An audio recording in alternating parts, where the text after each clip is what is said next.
Je m'appelle Pascal Bureau, natif de Saint-Georges-de-Beauce. Je suis content d'être gagnant de prix Reconnaissance Jeunesse. Quand j'ai commencé l'école au primaire, j'avais beaucoup de difficultés à écrire. L'écriture, ça ne marchait pas. Aussi pour la lecture. Avec les suivis qu'on a eus, on a découvert que je faisais de la dysorthographie puis de la dyslexie. Puis ça a pris jusqu'à mon secondaire avant vraiment de remarquer que les autres, ils faisaient des sorties, ils faisaient plus de choses que moi j'en faisais, que je prenais beaucoup mon temps pour l'école. Un bon matin, ma mère, qui elle-même est professeure, elle m'a dit « Peut-être que tu devrais regarder pour arrêter ». Ça ne marchait pas, je ne pouvais pas lâcher l'école comme ça, donc je me suis réinscrit à l'école, j'ai changé de métier pour pouvoir travailler de fin de semaine, pour pouvoir aller à l'école la semaine.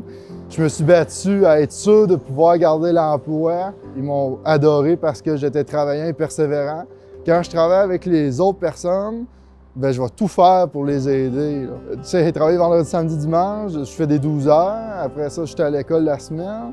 Après ça, mercredi, je finissais à midi l'école. Après ça, j'étais allé aider mon père. Après ça, le soir, j'étais allé aider un de mes amis à Saint-Honoré parce qu'il avait de la misère. Tu sais, il faut que je me garde toujours un temps aussi pour moi, mais c'est dur. J'aime mieux aider les autres que le prendre pour moi. Mon garçon, il était très séparé des autres. Il jouait beaucoup tout seul. On l'a inscrit pour un suivi à Beauceville. À Beauceville, il nous a dit que tout était correct, mais il y avait un retard en orthophonie. Donc, on sait un peu où on s'en va. On prend les outils, puis on les travaille énormément là, de fin de semaine, de soir, aussitôt qu'on a 30 secondes dans la vie quotidienne.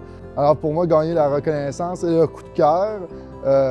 Je suis content parce que peut-être que grâce à moi, il y en a d'autres qui vont continuer parce que je sais que c'est pas facile à tous les jours. J'aimerais ça que dans 4 ans, d'avoir réussi à au moins finir mon secondaire 4. Ce serait mon but le plus précis pour pouvoir au moins montrer à mes enfants que si on continue, bien, on peut vraiment se rendre. Même si on a de la difficulté plus tard, peu importe l'âge qu'ils auront, je vais toujours les soutenir à retourner à l'école s'il faut ou de vraiment chercher qu'est-ce qu'ils veulent avoir plus tard pour eux autres.